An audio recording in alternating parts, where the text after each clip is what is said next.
Bonjour à toutes et à tous, bienvenue dans Vous êtes formidables. Ce matin, nous recevons Georges Larnicole. 3 décennies que le chocolatier pâtissier régale les papilles des Bretons. Mais pas que, Georges Larnicole a eu de multiples vies avant de plonger définitivement dans les saveurs sucrées. Vous allez nous raconter tout cela. Merci d'avoir accepté notre invitation, Georges Larnicole. Vous aviez carte blanche ce matin pour être entouré. Avec nous, à vos côtés, votre fille, Leslie Larnicole. Bonjour, vous êtes directrice générale de la maison Larnicole. Votre premier compagnon de route, Stéphane Aubry, bonjour. Vous êtes professeur de pâtisserie à la faculté des métiers de Bru. Et enfin, Jean-François Castagnet, vous nous venez du Tarn. Spécialement, vous êtes artisan chocolatier à Mazamet et aussi meilleur ouvrier chocolatier. Bienvenue à tous les 4. Alors, votre histoire, Georges Larnicole, elle commence à Quimper.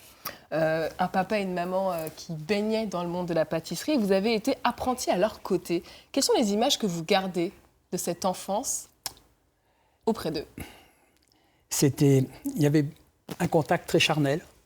Il y avait, à l'époque, on n'avait pas de machine du tout, pratiquement pas. Donc c'était un travail vraiment de terrain au quotidien. C'est comme un enfant, parce qu'un enfant, il met les mains, voilà, puis il a envie d'aider papa et maman. C'est-à-dire que j'avais cette chance d'avoir mon papa et ma maman avec moi. Ou si l'entreprise avait été plus grande, ben, j'aurais peut-être pas eu ce même contact. Donc c'était des moments, des souvenirs et des odeurs surtout, qui sont extraordinaires.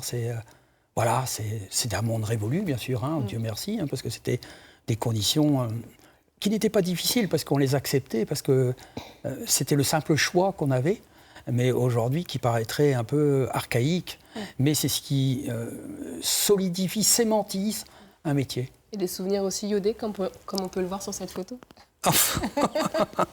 Vous aviez quel âge à Complètement. peu près sur cette Alors là, je pense que je devais avoir une petite année. Ouais. Une petite année, et c'était en Bretagne, Pointe-Bretonne, ça devait être à Pichepout, à côté de Loctudy.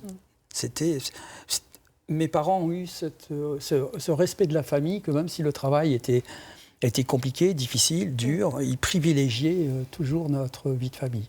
Vous avez toujours le même sourire d'ailleurs. Les cheveux ont changé un peu. Avec un peu plus de dents aussi. Non. Et en même temps, ce monde de la pâtisserie va assez vite vous lasser quand vous arrivez ado. Ben, disons que il faut voir ça dans un contexte il y a 40 ans. Le travail manuel n'était pas honorable, comme il est devenu aujourd'hui, particulièrement les métiers de bouche. À l'époque, il n'était pas de bon ton de dire qu'on était pâtissier. Donc j'avais un regard, moi étant jeune adolescent, des jeunes filles, voilà, c'est le monde. Vivre sa vie. Ouais, c'était un peu le pauvre gars qui n'avait pas été à l'école, quoi. C'était ça. Alors, j'exagère peut-être un peu, mais moi, je l'ai ressenti comme ça. Alors, vous allez vite rencontrer votre moitié. Vous allez vous engager dans de multiples aventures. Peintre portraitiste pour vous, marchand de frites, cordier, qui va jusqu'à vous amener dans le sud. Et puis, ce retour en Bretagne, qu'est-ce qui vous a guidé dans toutes ces aventures ? Quel est le lien, puisque ce sont des univers complètement différents, en fait ? C'est une soif de... C'est une chose qu'il faut garder pour les jeunes, c'est une soif de découvrir, qui ne doit jamais s'arrêter. C'est qu'on ait 10 ans, 20 ans, 40 ans ou 80 ans, avoir envie de découvrir. C'est ça qui vous donne toujours, je dirais, une certaine jeunesse d'esprit, de sauter de quelque chose à autre, en ayant un lien.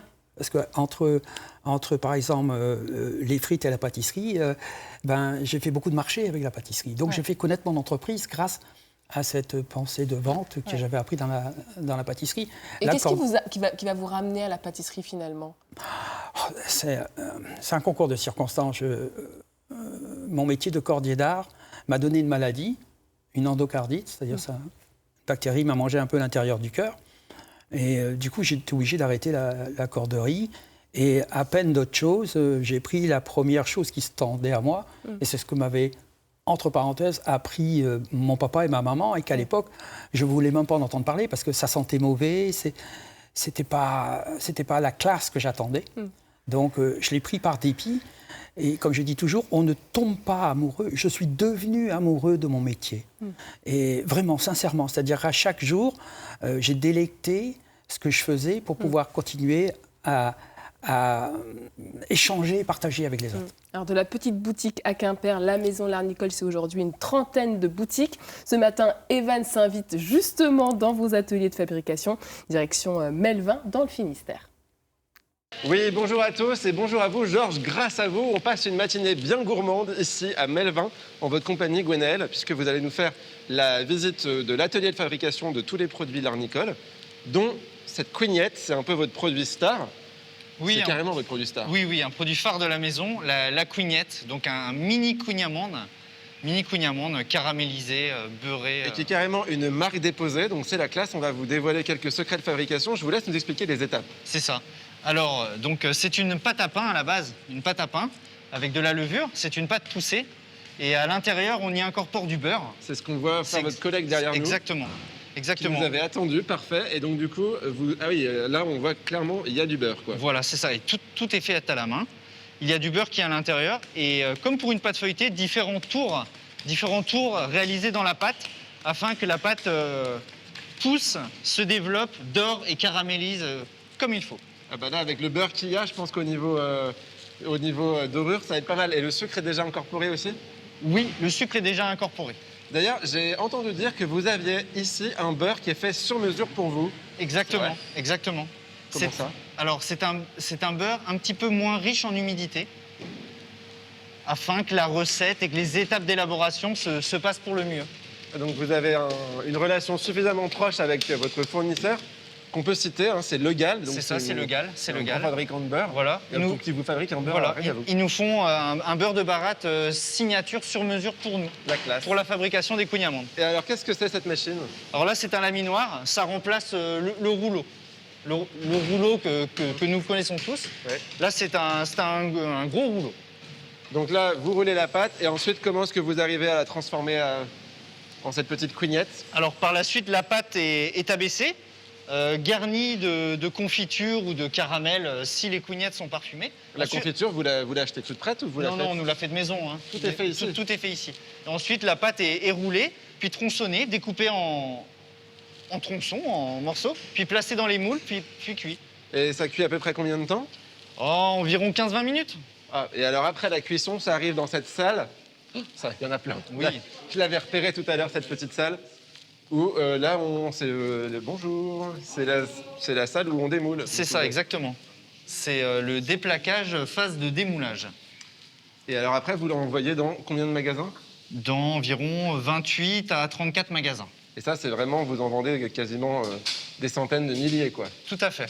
Et vous n'êtes pas écœuré à force? Vous en mangez encore? Non, on s'en lasse pas. On s'en lasse pas? Bon, bah, alors, je vous crois sur parole.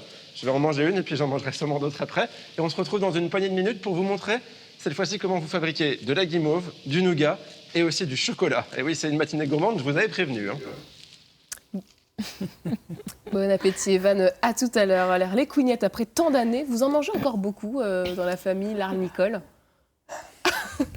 On se lasse pas du beurre et du sucre? Alors, entre parenthèses, malheureusement ou heureusement, ça dépend du moment de la journée dans lequel on le fait. On fait une fois par semaine à peu près de la dégustation des cougnettes. Oui, parce que bah oui, c'est obligatoire. C'est obligatoire. C'est obligatoire, pour savoir s'il y a une tenue, parce qu'il y a une recette, certes, mais fonction de quel compagnon a travaillé, ça peut être différent. Donc il faut que ce soit c'est nous qui faisons le contrôle qualité. Mais en plus de ça, il y a une couignette tous les mois nouvelle. D'accord. Qui sont faits avec des produits locaux, les kiwis de Capcos, par exemple. Voilà, donc à chaque fois... C'est pour votre plus grand bonheur que vous êtes testeur toutes les semaines? Bah écoutez, au début, pour mon côté corporel, j'étais un peu embêté. Et puis aujourd'hui, à mon âge, il n'y a pas de souci. Alors avant les cougnettes, il y avait eu la torchette. Oui. Il y a toujours la torchette d'ailleurs. Tout à fait. Votre toute première création. Et cette fois, exit le beurre et le sucre. C'est pas une mince affaire pour un pâtissier. Alors, ce qui est intéressant, c'est les défis. Ce qui est ordinaire de faire, c'est bien, mais pour moi, ça m'embête un peu, c'est un peu ordinaire. Et il faut quelque chose qui soit extra d'un ordinaire, c'est-à-dire que quels sont les éléments qui facilitent le travail de la pâtisserie? Il va y avoir tout ce qui est lacté, le lait, la crème, le beurre. Évidemment. On a enlevé tout ça.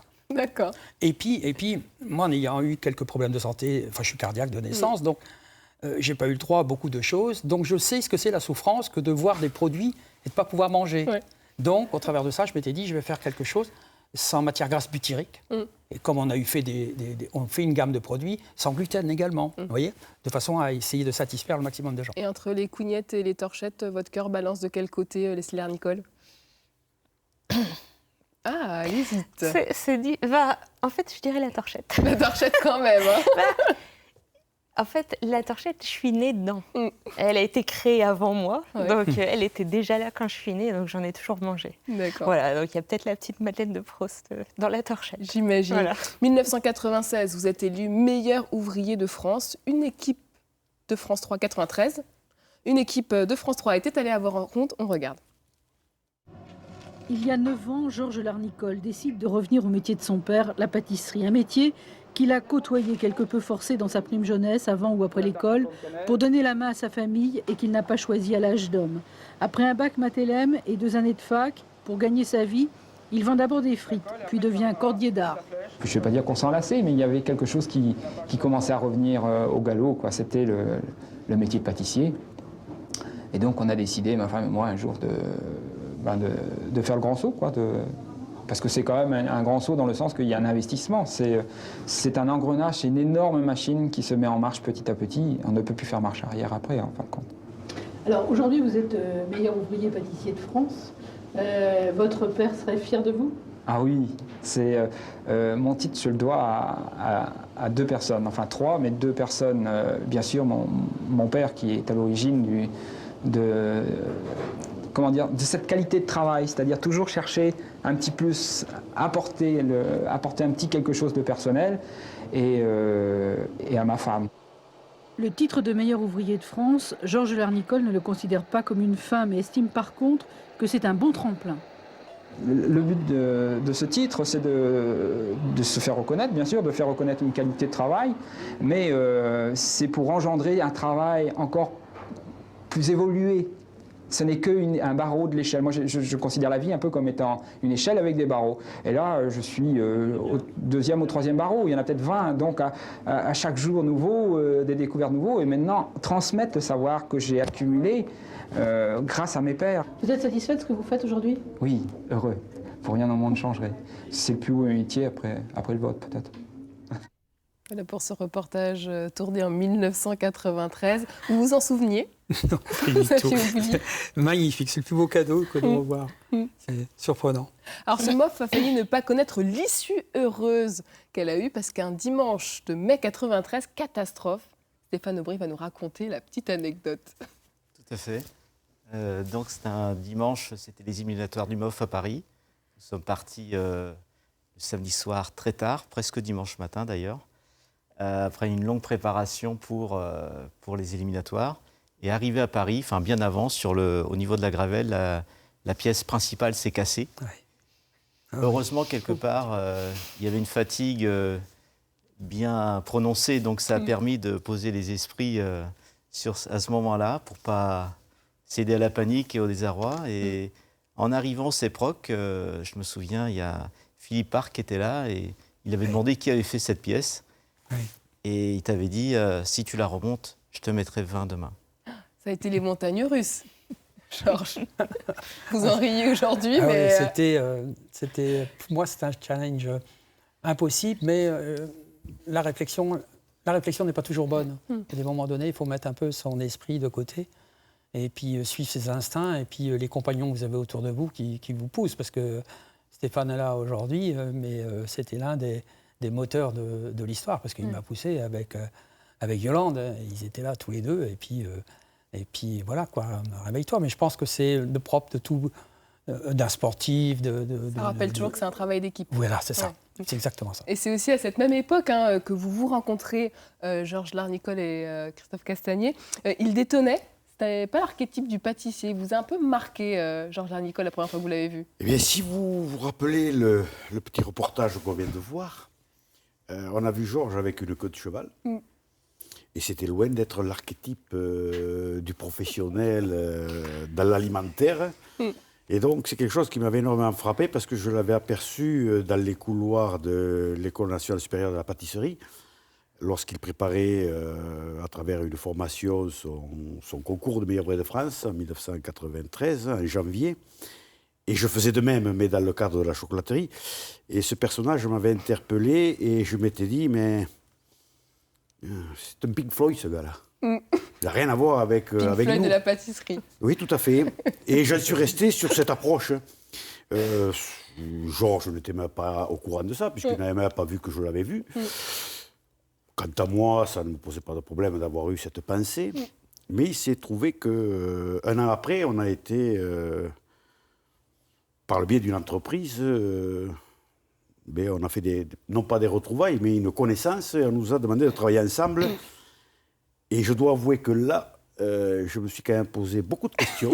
En me disant non, je ne veux pas travailler avec ce Gugus. Exactement, parce que je ne voyais pas la finalité de notre travail en commun. Donc je n'ai fait part à la personne qui avait prévu cela. Et elle m'a dit, mais c'est bien parce que vous êtes différents que je veux vous associer. Et c'est là que j'ai compris que peut-être il fallait que je cultive cette différence avec Georges. C'est ce que j'ai fait, c'est ce que Georges a fait. Ouais, et vous allez nous raconter cela dans la prochaine partie de l'émission. Leslie Larnicole, pour vous, la pâtisserie, c'est une histoire d'amour ou pas, depuis le début? Non. Non. Non, je dirais pas ça. Ça a été longtemps une histoire plutôt de haine que d'amour. Ouais, un peu comme votre père quand il était ado, presque. Oui, parce que dans le reportage qu'on voyait tout à l'heure, quand il y avait les fours et tout, ma chambre était derrière. C'était le mur de ma chambre. D'accord. Donc ça veut dire que tous les matins, j'étais réveillée par le batteur, par le four. Et puis je voyais pas beaucoup mes parents parce qu'ils travaillaient tout le temps. Donc, mais je voulais quand même, être dans le magasin, faire la pâtisserie. On vous voit d'ailleurs justement sur ce cliché, vous avez un large sourire. Ça détonne avec ce que vous disiez sur le bruit des batteurs près de la chambre. Je voulais être avec mes parents, mais c'est vrai que après, à l'adolescence, je pense que comme tous les ados, on se dit je veux pas faire la même chose que mes parents. Qu'est-ce qui vous a fait changer d'avis? Bonne question. La réponse va être terrible. Non, c'est que il y avait un challenge, il y avait une équipe, il y avait des gens, et l'esprit de l'entreprise. Vous a donné envie d'y aller? Oui. Et on travaille toujours avec des gens extraordinaires. Et donc, c'est ça qui fait. C'est des belles personnes. C'est la chance de partager un bout de chemin avec certaines personnes. Et c'est quoi le rôle d'une directrice générale? Comment on accompagne son papa dans cette aventure? Là aussi, question, c'est quoi le rôle? Quelle place vous avez pris? Un peu de tout.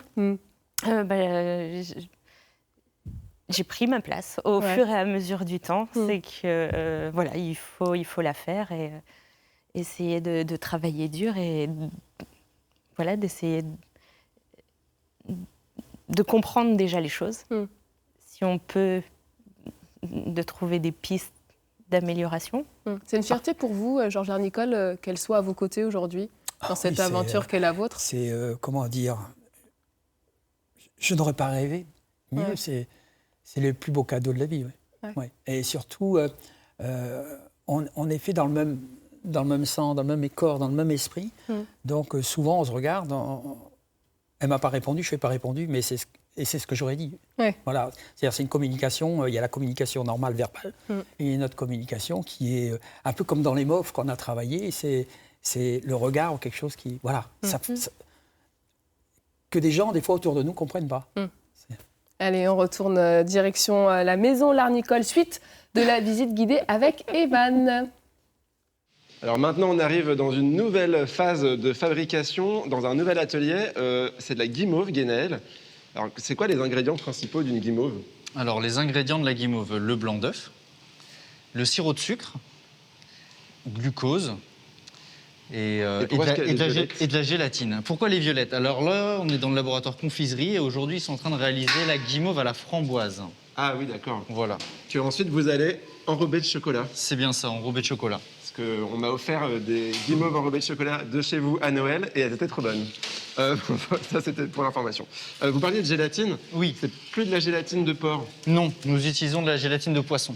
Et alors justement, ça fait une bonne transition avec votre métier, puisque vous êtes en charge de la R&D, comme on dit, recherche et développement, pour toujours trouver des nouvelles matières premières, pour toujours améliorer vos recettes. En fait, c'est un peu ça, si je peux résumer. Oui, en résumé, c'est ça. C'est améliorer les recettes, apporter des nouvelles matières premières, nouveaux sourcing, toujours essayer de faire les choses meilleures.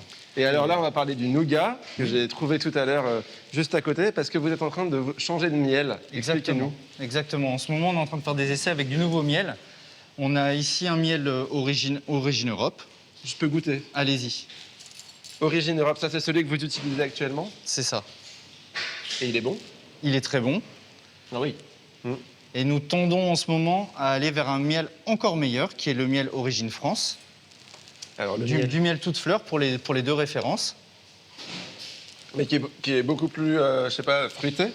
En tout cas, Qui est plus puissant, oui. Ouais. Qui est plus puissant. Et du coup, ça va impliquer quoi pour la recette? Vous pouvez... Alors, ça a un impact direct sur la recette, effectivement. Les taux d'humidité ne sont pas exactement les mêmes. Donc, il va falloir déjà gérer le dessèchement pour pas que notre nougat se coule, pour que notre nougat ait une bonne tenue. Et effectivement, en termes de goût, étant donné que le miel France est plus puissant, il va falloir revoir notre pourcentage, notre dosage de miel dans la recette. Et donc ça, c'est votre quotidien, en fait, Voilà. de faire tous ces ajustements. Exactement. Et alors, on parle de nougat, et là, vous allez en prendre plein les yeux, puisque c'est dans cette salle qu'il est conditionné. Et alors, je ne savais pas, mais le nougat, il sèche dans des plaques en bois. Oui, pour que le nougat respire, nous le cadrons dans des cadres en bois. Et alors là, ça fait combien de temps qu'il a été fait, celui-là? Là, ça fait 24 à 48 heures. Il est encore tendre. Il est en phase de cristallisation. Trop bien. Et alors, il est en phase aussi d'emballage. Alors, on va aller voir là. Hop, venez avec moi, parce que là, je me retrouve tout seul. Mais cette machine, elle date, si je peux me permettre, de Mathusalem, presque. C'est ça, c'est ça. Mais elle fonctionne très bien. Et elle sert à faire quoi? Alors, c'est pour l'emballage de nos nougats. Ça les papillote. Ça s'appelle une papilloteuse. Et pourquoi avoir gardé une machine comme ça? Monsieur et Madame Larnicole veulent privilégier au maximum le travail manuel, le travail humain, et non pas des lignes automatiques automatisées qui emballeraient tout seul le miel. Le nougat. Et justement, ce nougat, il est trop bon. J'en suis déjà à mon deuxième. Et maintenant, on va se retrouver dans l'atelier, peut-être mon préféré, l'atelier du chocolat. Donc ne manquez pas ça se passe dans une poignée de minutes. À tout à l'heure. Il y en a un qui va repartir avec quelques calories en plus, c'est certain. Alors, Georges Larnicole, vous avez vu passer des apprentis au sein de votre maison, dont Stéphane Aubry, qui est en face de nous. Tout à fait. Alors, qu'est-ce qui vous a frappé chez lui quand vous l'avez rencontré la première fois? Vous deviez avoir 14-16 ans, c'est ça? 17 ans. 17 ans. C'est son côté déterminé, innocent. Oui. Il avait un petit côté innocence. Dans le regard, on le voit là dans ses yeux, un désir perspicace et perfectionniste. Et c'était un compagnon extraordinaire. C'était c'est l'un des meilleurs apprentis que j'ai eu, effectivement. Et preuve vraie, parce que son évolution a prouvé ses qualités et sa compétence de formateur. Donc voilà, c'est beau. Il paraît que quand il a commencé, 4 jours après, vous lui avez dit « tu seras pâtissier », Stéphane Aubry. Ça, c'est quand même la pression, quand quelqu'un vous dit ça comme ça. Qu'est-ce que vous retenez finalement de ces années d'apprentissage? Plein de choses. Déjà, une rencontre humaine, déjà. Et puis, la confirmation aussi de choix, parce que c'est vrai que j'avais fait le choix du métier de pâtissier, l'ayant découvert très jeune. Et quand je suis arrivé chez toi, je me souviens, j'ai commencé un mercredi. Et le samedi, tu m'as dit, c'est vrai que Stéphane, t'es fait pour être pâtissier. Voilà, donc du coup, tout le reste s'est fait avec aisance et avec plaisir. Parce que c'est vrai que j'ai vraiment pris beaucoup de plaisir à t'accompagner dans ton aventure. À l'époque, c'était le concours du meilleur ouvrier de France. Et j'ai vraiment adoré cette aventure humaine. Parce qu'il y a certes tous les acquis professionnels, parce que t'étais quand même un magicien du sucre aussi, notamment. Et ce côté ouverture, observation, c'est tout un univers en fait que j'ai découvert et qui me sert tous les jours en fait. Et c'est quoi la méthode, Georges Larnicole? Il y a une méthode? Il y a quelque chose qui vous transmet fondamentalement? Je dirais que quand on a une idée, on va au fond des choses parce qu'elle est réalisable ou un projet. Et je trouve que il faut chercher je l'ai transposé dans mon métier aujourd'hui. Dans chacun, il y a quelque chose, il y a un filon à exploiter. Et c'est ça que je retiens. Donc, Merci Stéphane. Et vous avez aussi une règle fondamentale, ne jamais regarder la vitrine des collègues. Oui, Pourquoi je pense que cette devise, en quelque sorte? Je veux dire qu'on est tous influençables et je suis le premier à être influençable. Ouais. J'ai fait de la peinture avant et je copiais, entre parenthèses, un Matisse Modigliani, des choses comme ça. Et à un moment donné, il faut savoir se détacher si on veut être libre, c'est-à-dire si on veut faire soi-même. Donc, il ne faut pas regarder derrière, quoi. C'est un peu ça le message, en fin de compte. Et à votre tour maintenant de former la jeune génération, est-ce qu'elle se distingue finalement un peu de vous, des anciens, si on peut dire?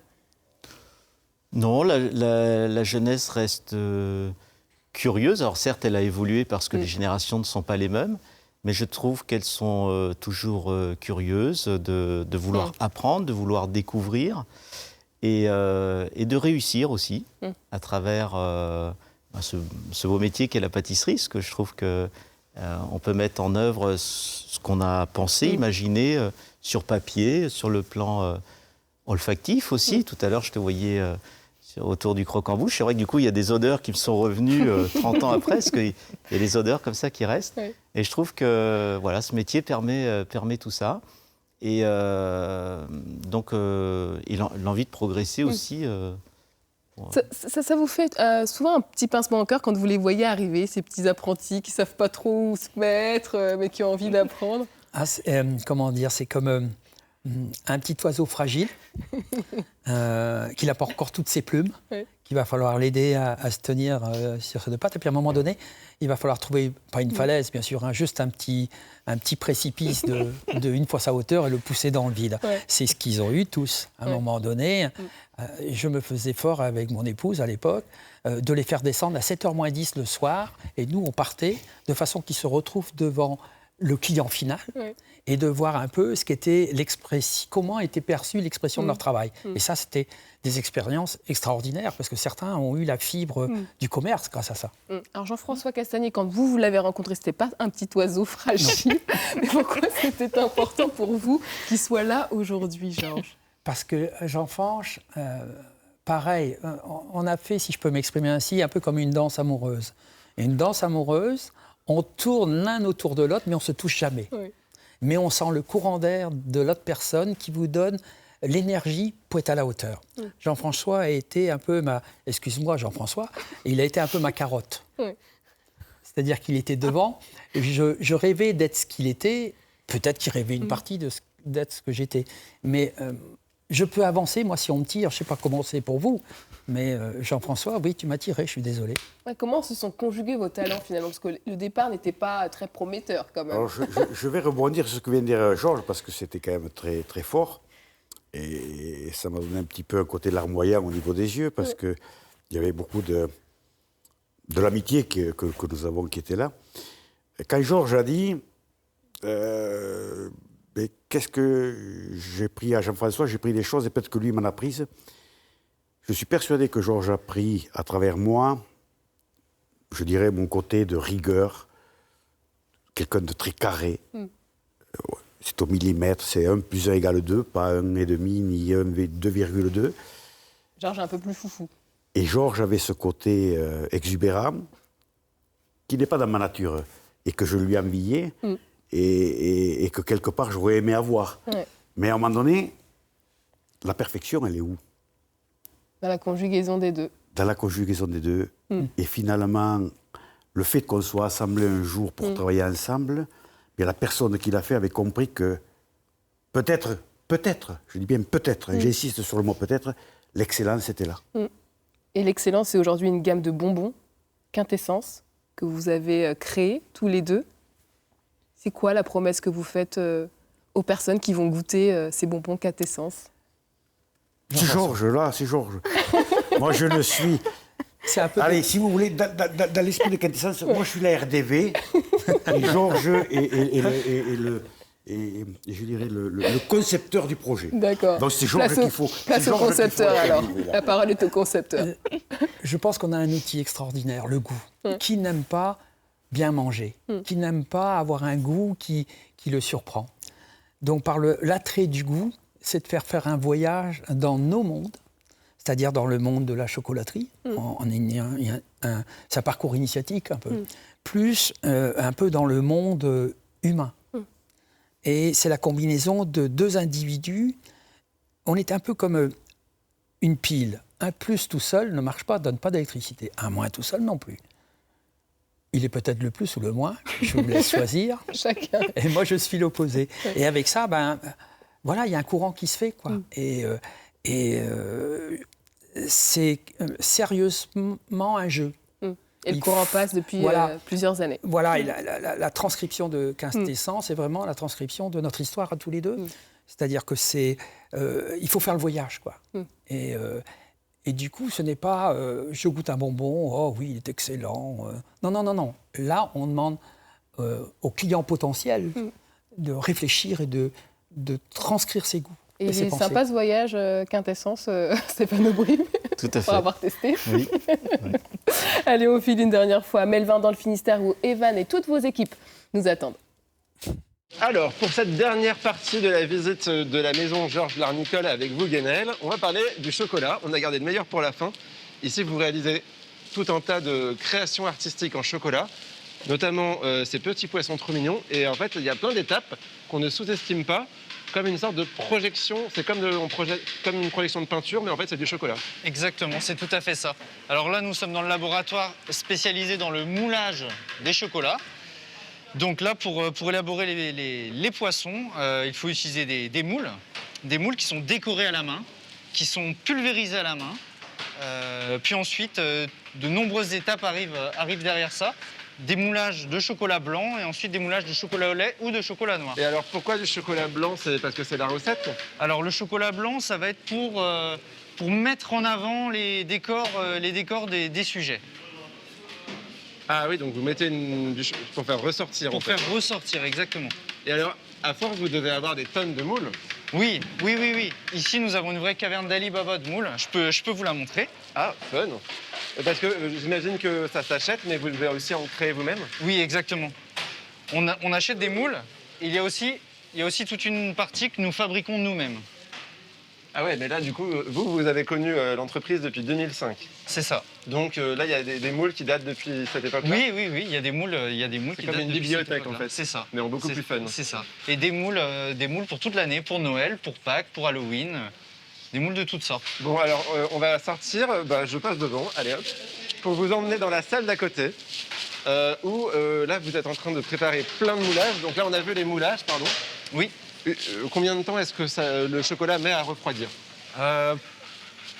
Pour cristalliser, on va compter 2 heures. Okay. Le temps de pouvoir le manipuler comme il faut. Et ensuite, ça arrive dans cette salle pour l'assemblage. Exactement. Et alors, où est-ce on va peut-être aller par là. Il y a tellement de... On ne sait plus où donner de la tête. Comment vous faites pour assembler, justement, quand on voit ces petites créations-là?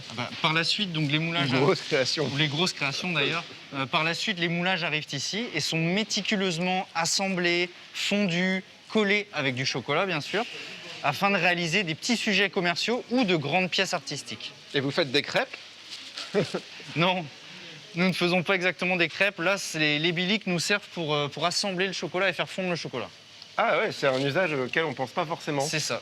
Bon, oui, on voit là-bas au fond. Je ne sais pas si la caméra, on peut vous montrer. Et alors, dernière question, comment vous faites pour avoir toutes ces idées? Monsieur Larnicole est le premier metteur en scène de toute l'histoire, bien sûr, avec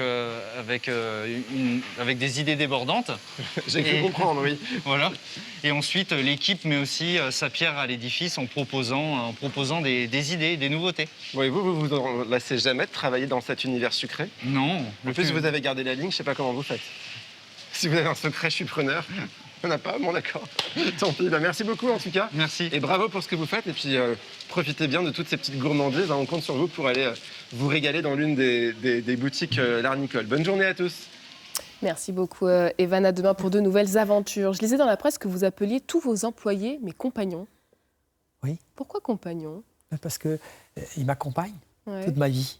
Pour moi, quelqu'un qui rentre dans l'entreprise, comme on rentre dans un monastère, enfin, je ne sais pas comment dire. Oui. Et mes compagnons, c'est-à-dire qu'ils font un peu partie de moi. C'est-à-dire que, sincèrement, quand il y en a un qui part, ça me peine, quoi. Donc, voilà, je ne suis jamais que le maire d'un village qui s'appelle Maison-Larnicole. Et là-dedans, il va y avoir d'autres gens, et puis c'est mes compagnons. Ouais, il a cette approche paternelle avec tous les employés, Leslie? Oui. Ouais, c'est naturel. Oui, mais après, enfin, voilà, c'est comme ce que je disais tout à l'heure. On est une équipe. Ouais, c'est presque la famille. Oui. Ouais. Bah, c'est une entreprise familiale. Ouais. Et c'est ça qui fait que c'est une entreprise familiale. Donc, bon. Alors, il y en a voilà. une qui n'est pas là, mais c'est peut-être votre plus fidèle compagnon, celle qui a partagé toutes vos aventures, Madame Larnicole. Oui. Ah, c'était... Elle est discrète dans la vie? Discrète? Elle était?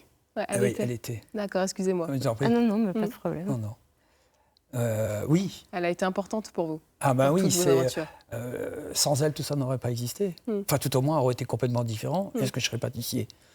Peut-être pas, probablement pas, je ne sais pas, mais elle était source d'inspiration. Et puis c'était une battante, c'était... elle était... j'ai été un fou violent par moments, elle était follement douce. Ouais, ouais. Elle me stimulait, c'est certain. Alors, dans la C'était famille... un bon équilibre. Ouais, bon équilibre. Dans la famille, il y a aussi une autre passion, c'est la moto. Ah. Quelque chose que vous partagez tous les deux. Oui, Ouais. les sports mécaniques, ça nous anime. Ouais. Qu'est-ce qui vous plaît là-dedans? Encore, il y avait la pâtisserie toute la semaine. Ouais. Bon, ben voilà, on vivait pâtisserie. Et le dimanche après-midi, c'était souvent les grands prix. Ouais. Sur le canapé et à la maison, mais voilà. Donc, Ça vous procure quoi, la vitesse, Georges? Un moment de liberté. Ouais. Un moment où, quand vous courez, vous êtes sur un circuit, vous n'avez pas le temps de penser à autre chose. Ça ne vous viendrait même pas à l'idée. Quand vous plongez, c'est nécessaire, parce que pour survivre, il faut être focalisé, respirer. Sur un circuit, il faut avoir tous les sens à 100%, l'odeur, les oreilles, les nerfs, tout. C'est une adrénaline. Enfin, c'est extraordinaire. Vous aimez ça, que ça aille vite aussi, non? Je crois que Leslie elle est assez d'accord avec moi. Parce que papa, il faut le canaliser, en fait, toute la semaine. Oui. Hein? Vous savez, la vie est courte, donc j'ai tout de la mort pour me reposer. Hein, donc, il faut en profiter. Mais c'était des... voilà, vivre une vie sans passion m'aurait embêté. Ouais. Et on a eu l'honneur, la grâce d'être réunis, toutes nos molécules, pour vivre. Donc, il faut en faire quelque chose. Et autant de boire un verre de vin n'est pas bon jusqu'au bout, autant boire le verre de la vie est fabuleux. J'aime beaucoup la métaphore. Est-ce que vous pensez quand même à la suite, à la retraite, à l'après, un temps pour vous? Je crois que j'ai ma réponse à ma question, mais je la pose quand même. Alors, il a essayé. Ah, il a essayé. Donc c'est un échec puisqu'il est devant nous. Sincèrement, retraite, ça veut dire quoi? Se retirer. C'est un peu se retirer. Pour moi, hein, c'est comme ça que je l'analyse. C'est se retirer de la vie. Mais la vie, c'est tellement belle que je n'ai pas envie de la quitter. Et se retirer pour soi, peut-être, si on le Mais voit d'une pour autre soi, façon. je suis entouré de gens, de personnages. Ce ne sont pas des gens, c'est des personnages. Et c'est pas qu'ils se sont découverts, mais si vous allez chercher dans les gens, chaque individu a une pépite d'or en lui. Et ce qui fait, des fois, je dis aux jeunes, mais tu es le champion du monde de quelque chose. Et tout ton travail de toute ta vie, ça va être de chercher de quelle pépite t'es né. C'est tout. Une pépite. Oui. Vous êtes une pépite, Georges Larnicole.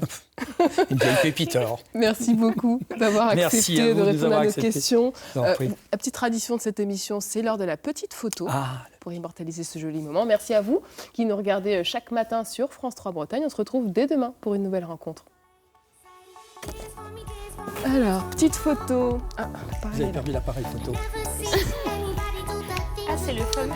Ouais. Est-ce que vous voulez vous joindre à la photo, Leslie? Allez, il faut vite choisir parce qu'on n'a pas le temps. Ouais. Allez, c'est parti. Dance for me, dance for me, dance for me, oh.